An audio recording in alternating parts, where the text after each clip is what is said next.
Hello everyone, my name is Miss Bearden and I'm a librarian for St. Tammany Parish Schools. I'm so glad you could join me. We are going to read chapter 6 from Number the Stars. The chapter title is the Weather Good for Fishing? We must think what to do, Papa said. They are suspicious now.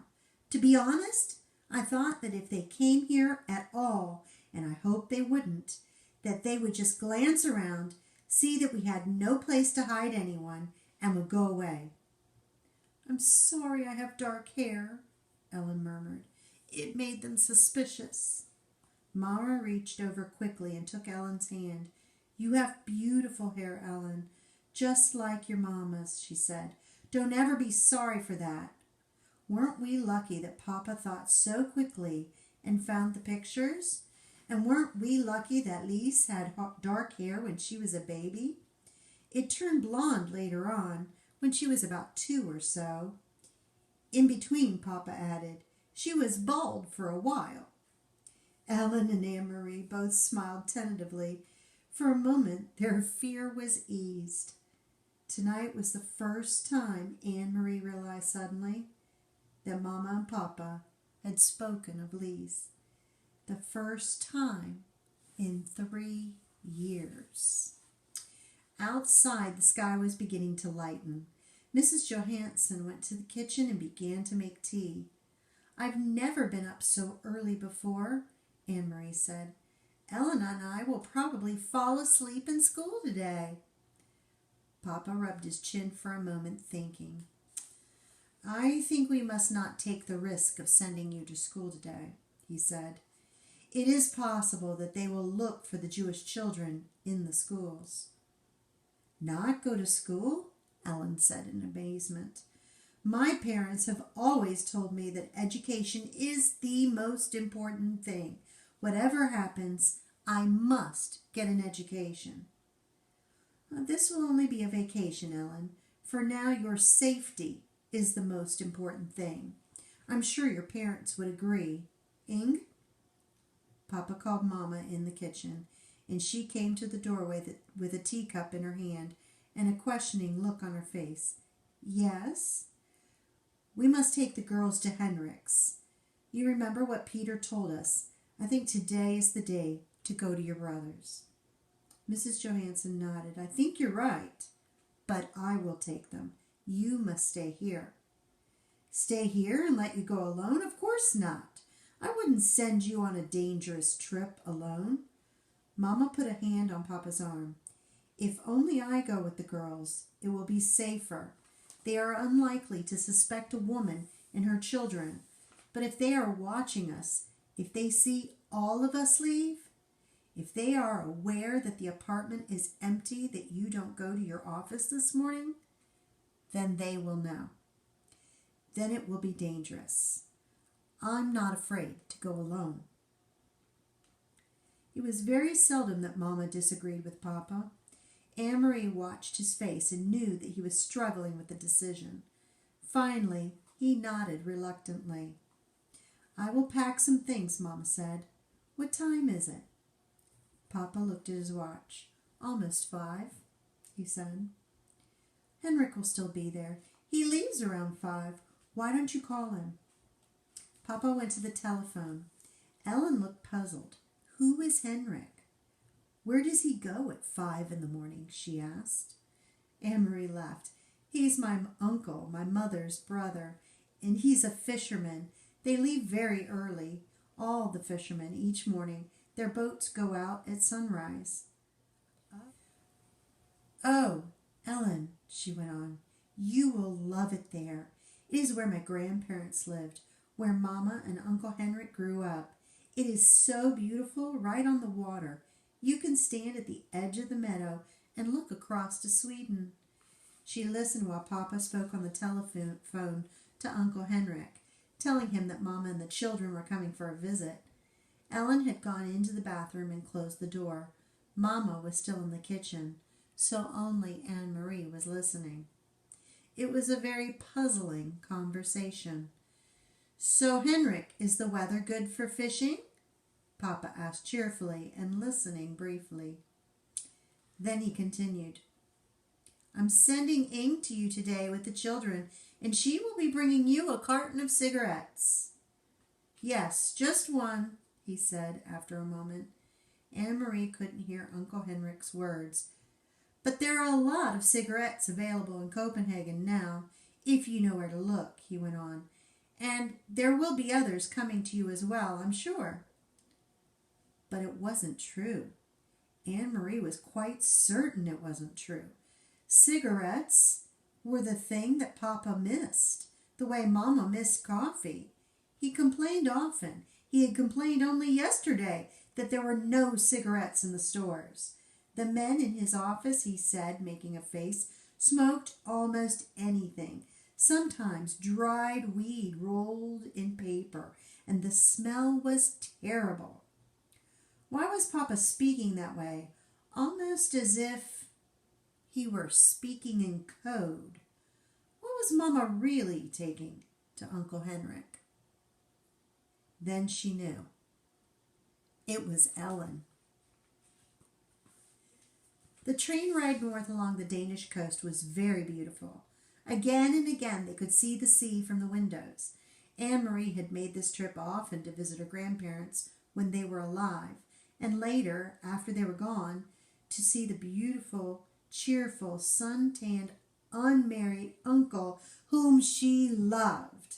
But the trip was new to Ellen, who sat with her face pressed to the window, watching the lovely homes along the seaside, the small farms and villages.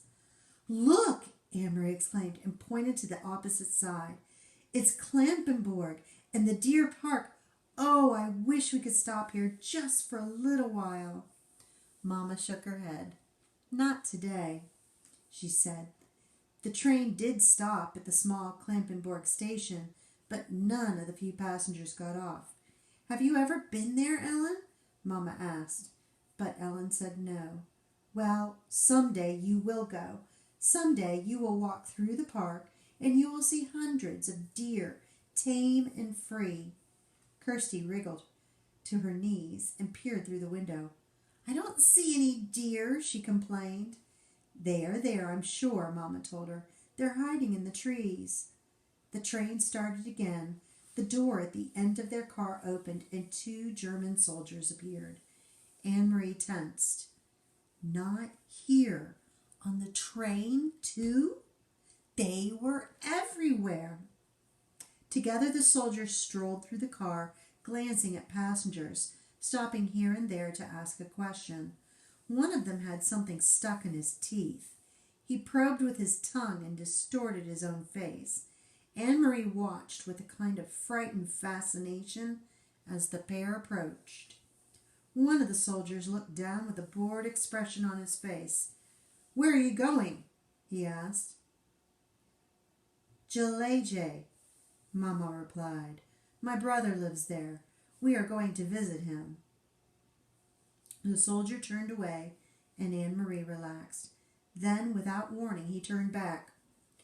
Are you visiting your brother for the new year? He asked suddenly. Mama stared at him with a puzzled look. New Year? It's only October. And guess what? Kirsty exclaimed suddenly in a loud voice, looking at the soldier.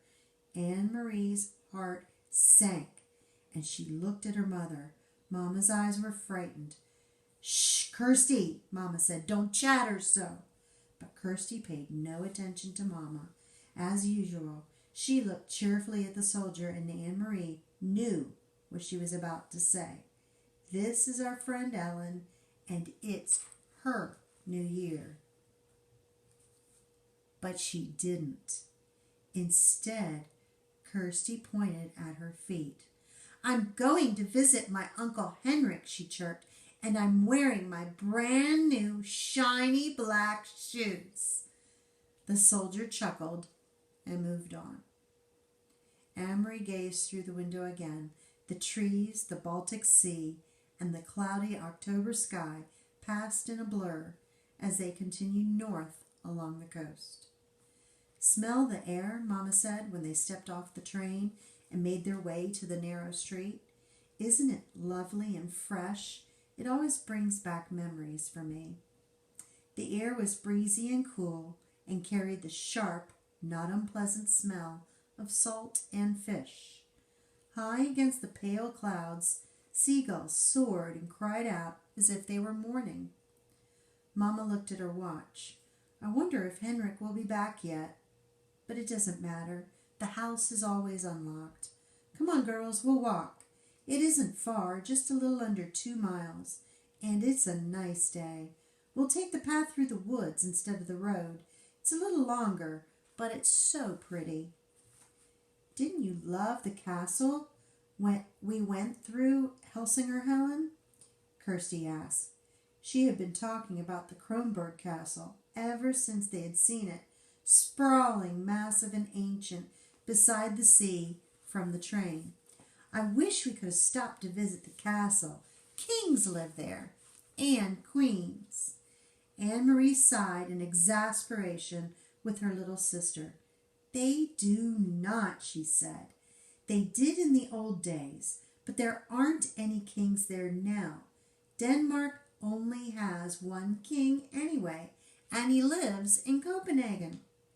But Kirsty had pranced away, skipping along the sidewalk. Kings and queens, she sang happily. Kings and queens. Mama shrugged and smiled. Let her dream, Annemarie. I did the same when I was her age. She turned, leading the way along a tiny, twisting street, heading toward the outskirts of the village. Things have hardly changed here since I was a girl, she said. My Aunt Gitty lived there, in that house, she pointed, and she's been dead for years. But the house is the same. She always had wonderful flowers in her garden. She peered over the low stone wall and looked at the few flowering bushes as they passed the house. Maybe they still do, but it's the wrong time of year. There are just those few chrysanthemums left. And see, over there, she pointed again. My best friend, her name was Helena, lived in that house. Sometimes I used to spend the night with her, but more often she came to my house on weekends. It was more fun to be in the country. My brother Henrick always teased us, though, she continued with a chuckle. He told us ghost stories and scared us half to death. The sidewalk ended, and Mama turned onto a dirt path bordered by trees. When I walked each morning into town for school, my dog followed me this far, she said. At the end of the path, he turned and went back home. I guess he was a country dog and didn't like town. And you know what? She went on, smiling.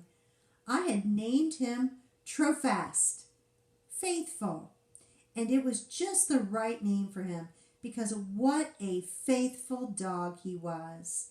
Every afternoon, he was always right here waiting for me to return. He knew the right time, somehow. Sometimes, as I come around this bend, even today, I feel as if I might come upon Trofast, waiting still with his tail wagging. But the path was empty today. No people, no faithful dogs. Mama shifted the bag she was carrying from one hand to the other, and they walked on through the woods until the path opened to a meadow dotted with cows. Here the path skirted the edge of the field, along a fence, and beyond it they could see the gray sea, ruffled by wind. The breeze moved the high grass. At the end of the pasture they entered the woods again, and Annemarie knew they would soon be there. Uncle Henrick's house was in a clearing beyond the woods. Do you mind if I run ahead? She asked suddenly. I want to be the first to see the house. Go on, Mama told her. Run ahead and tell the house we've come home. Then she put her arm around Ellen's shoulders and added, Say that we've brought a friend. And that's the end of chapter 6. Thank you for listening. And next time we will start chapter 7. Don't forget, keep learning and keep reading.